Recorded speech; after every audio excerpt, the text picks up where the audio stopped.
আসসালামু আলাইকুম প্রিয় দর্শক, আমাদের রাজনীতিতে সবচেয়ে বড় প্রশ্নটা, আলোচনার সবচেয়ে বড় বিষয়টা এখন নির্বাচন।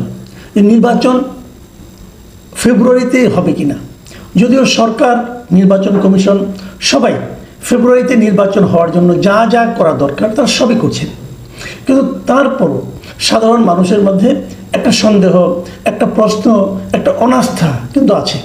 আমার সঙ্গে গত কয়েকদিনে যত লোকের দেখা হয়েছে সবাই আমাকে একটা প্রশ্ন কিন্তু কমন, অনেক প্রশ্নই করেছি, দেশের কী অবস্থা, দেশের কী হবে না হবে, নানা রকম প্রশ্ন কিন্তু করে, কিন্তু তার মধ্যে একটা প্রশ্ন খুবই কমন।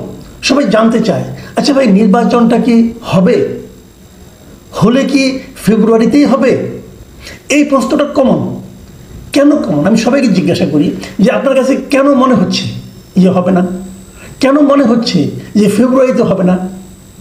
না হওয়ার পেছনে কিছু কি ঘটনা ঘটেছে?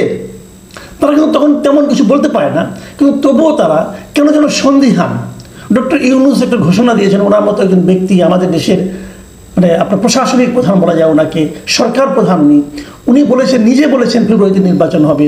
সে অনুযায়ী ওনার অফিস চিঠি দিয়েছে ইলেকশন কমিশনকে, ইলেকশন কমিশন একটা রোডম্যাপ ঘোষণা করেছে। তারপরেও কেন সন্দেহ? এই সন্দেহটা এতদিন যেমন তেমন ছিল, তারা কিছু জবাব দিতে পারতো না, কিন্তু তারপরে কেন বুঝতে পারতো না যে আদৌ হবে কিনা। এখন যে জিনিসটা ঘটেছে, কিছু ঘটনা ঘটছে এখন, যে ঘটনাগুলো আসলেই সেই নির্বাচন ফেব্রুয়ারিতে হতে পারবে কিনা এই বিষয়ে সন্দেহের জন্ম দিচ্ছে। সবচেয়ে বড় ঘটনাটা কি? সবচেয়ে বড় ঘটনা হলো কয়েকটা রাজনৈতিক দল, যেমন ধরেন জামাতে ইসলামী, অথবা ইসলামী আন্দোলন, অথবা খেলাফত মজলিস, এই তিনটা দল এরই মধ্যে একটা সুনির্দিষ্ট কয়েকটা দাবিতে, 5 দফার দাবিতে তারা আন্দোলনের ঘোষণা দিয়েছে। তারা সবাই একই রকম আন্দোলন। সে আন্দোলনটা হলো 3 দিনের একটা কর্মসূচি তারা ঘোষণা করেছে। যেমন 18 সেপ্টেম্বর তারা ঢাকায় সমাবেশ করবে, বিক্ষোভ করবে। 19 সেপ্টেম্বর সকল বিভাগীয় শহরে বিক্ষোভ করবে, এবং 26 সেপ্টেম্বর তারা সব জেলা উপজেলায় বিক্ষোভ মিছিল করবে। কেন বিক্ষোভ করবে? তাদের কয়েকটা দাবিগুলোর মধ্যে কি আছে? তারা পিআর পদ্ধতিতে নির্বাচন চায়। এর মধ্যে খেলাফত মজলিসের সঙ্গে একটু ডিফারেন্স আছে। যেমন জামায়াতে ইসলামী এবং ইসলামী আন্দোলন তারা চাচ্ছে যে আসন্ন যে জাতীয় সংসদ নির্বাচনটা, এটাও পিআর পদ্ধতিতে হবে। খেলাফত মজলিস বলছে না, উচ্চ কক্ষে পিআর হলে চলবে। এটা নিয়ে তাদের মধ্যে একটু পার্থক্য আছে। আর অন্য অন্য ক্ষেত্রে তারা একমত, একসঙ্গে যারা আন্দোলন করছে সেই দাবিগুলো কি? সেই দাবিগুলো হলো আপনার সবার জন্য একটা লেভেল প্লেইং ফিল্ড করা, সারা দেশে সকল রাজনৈতিক দলের জন্য যেন একই পরিবেশ বজায় থাকে যারা নির্বাচনে অংশ নেবে।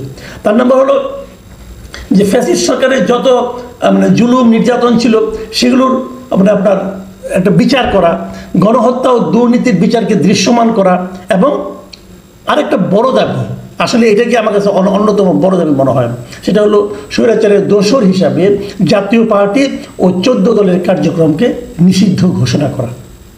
এই দাবিগুলো নিয়ে তারা মাঠে আছে। দেখুন, এই দাবিগুলোর সঙ্গে কিন্তু মোটামুটি কয়েকটা দাবি কিন্তু সবাই একমত, কিন্তু বিএনপির সঙ্গে দুটো দাবি নিয়ে খুবই বিরোধ। যেমন একটা হলো যে পিআর পদ্ধতিতে নির্বাচন, আরেকটা হলো জাতীয় পার্টিকে নিষিদ্ধ করা। এই দুটো দাবিতে বিএনপি তাদের সঙ্গে একমত নয়, এবং এই দুটো দাবি নিয়েই আলটিমেটলি আমার কেন যেন মনে হয় 5 দফা তো বলা হচ্ছে, আসলে এই 2 দফাই ইম্পর্টেন্ট। এই 2 দফা দাবি নিয়েই শেষ পর্যন্ত হয়তো একটা বড় বিরোধে জড়িয়ে যেতে পারে এই রাজনৈতিক দলগুলো, এটা আমার ধারণা। এখন কী ধরনের বিরোধ তৈরি হতে পারে? যেমন পিআর পদ্ধতিটা কি, এটা অনেকে এখনো পর্যন্ত জানি না। আমাদের দর্শকদের অনেকে জানেন কিনা আমি জানি না।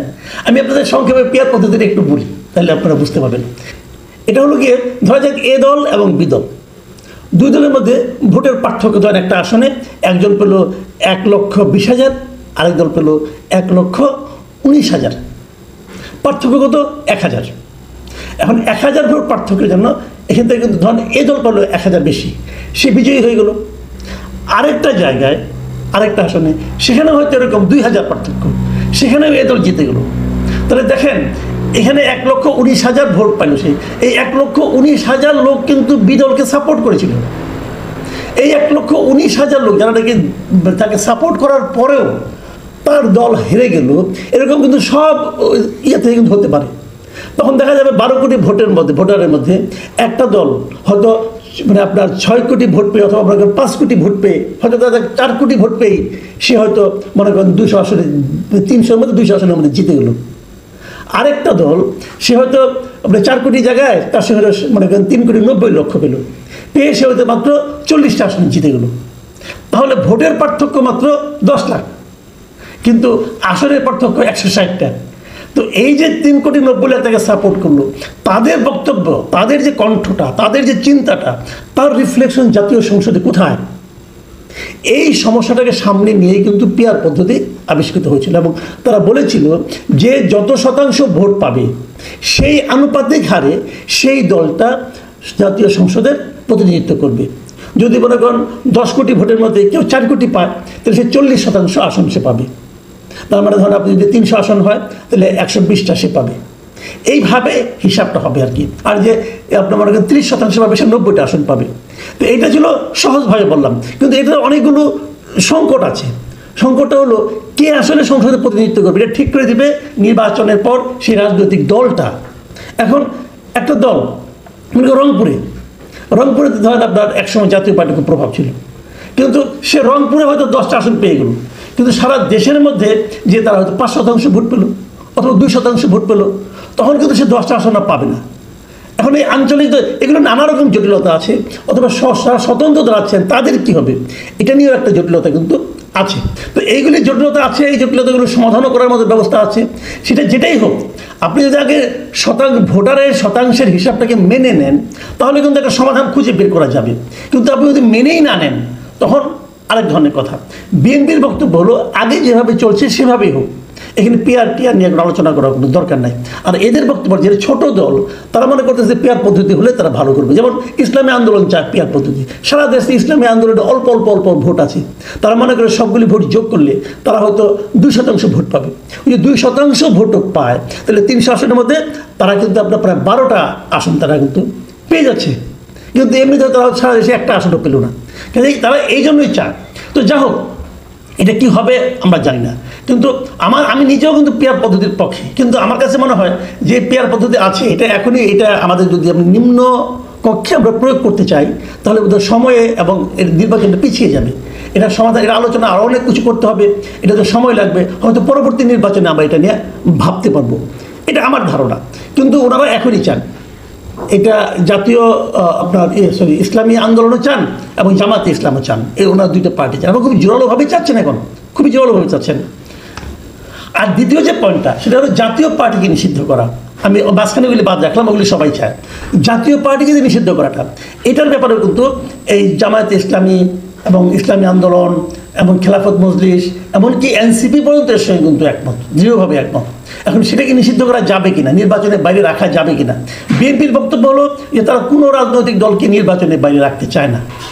এই বক্তব্যটার মধ্যে এক ধরনের স্ববিরোধিতা আছে, কিন্তু আছে এমন, তারা চায় না। তাহলে এই বক্তব্য তাদের আওয়ামী লীগকে যখন নিষিদ্ধ করা হলো, আওয়ামী লীগকে যখন নির্বাচনের বাইরে রাখা হলো, তখন তারা বললো না কেন? তখন কিন্তু তারা বলে নাই, এবং তখন তারা তো নিজেদের সুবিধাটা দেখছে। এখন আবার জাতীয় পার্টি যদি নিষিদ্ধ হয়ে যায়, তাহলে বিএনপি আবার মহাবিপদ। এই কারণে বিএনপি মনে করছে এই জাতীয় পার্টি নিষিদ্ধ হয়ে গেলে পরে তাহলে সেক্ষেত্রে হয়তো জামাতের একটা সুবিধা হবে। কেমন সুবিধা? দু ধরনের, একটা হলো ভোটের বাজারের সুবিধা হবে, আবার দ্বিতীয় দিক দিয়ে আরেকটা সুবিধা জামাতের হতে পারে, সেটা হলো জামাত তখন বার্গেনিং করার জন্য খুব স্ট্রং একটা পয়েন্ট পাবে। ধরা যাক কথার কথা যে আওয়ামী লীগ নাই, জাতীয় পার্টিও নাই, তখন জামাত যদি পিআরের দাবিতে বলে আমি পিআর না হলে আমি নির্বাচনেই যাব না, তাহলে বিএনপি কাকে নিয়ে নির্বাচন করবে? একা করবে? এটা তো সম্ভব না। যে কারণে জামাতকে নির্বাচনে আনার জন্য হলেও বিএনপি চাচ্ছে যেন জাতীয় পার্টি নির্বাচনের মাঠে থাকে। এই যে হিসাব নিকাশগুলো, এই হিসাব নিকাশগুলো কিন্তু সামনের দিনগুলোতে আরও বেশি স্পষ্ট হবে বলে আমার ধারণা। এবং আমার এটাও ধারণা, এরা যে এই যে 3টা দল একত্রিত হয়েছে, এর সঙ্গে আমার ধারণা আগামী দিনগুলোতে আরও কিছু ছোট ছোট দল যুক্ত হতে পারে।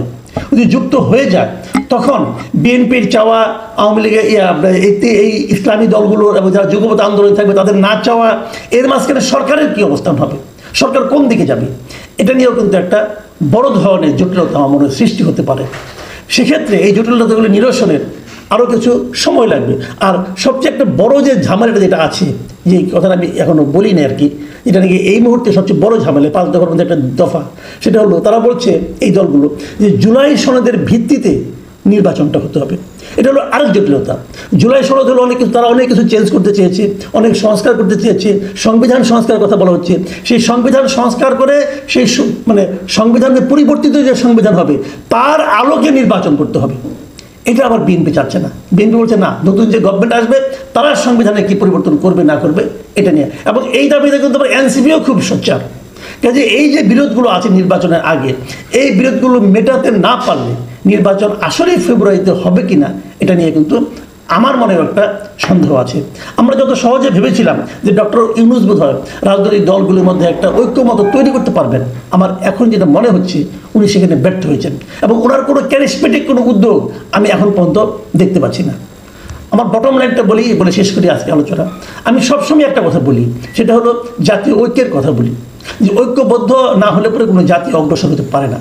ডক্টর ইউনূস সাহেব সেই জাতিকে ঐক্যবদ্ধ করতে পারেন নাই। আমরা আওয়ামী লীগ আমরা দেখেছিলাম, আওয়ামী লীগ জাতিটাকে বিভক্ত করে দিয়েছিল মুক্তিযুদ্ধের চেতনার হুজুগ তুলে, এবং আমি ডক্টর ইউনূসকে দেখেছি উনি জাতিকে আরও দ্রুত আরও শার্পলি ডিভাইডেড করে দিয়েছেন। এই জাতির ভবিষ্যৎ কী হবে আমি জানি না।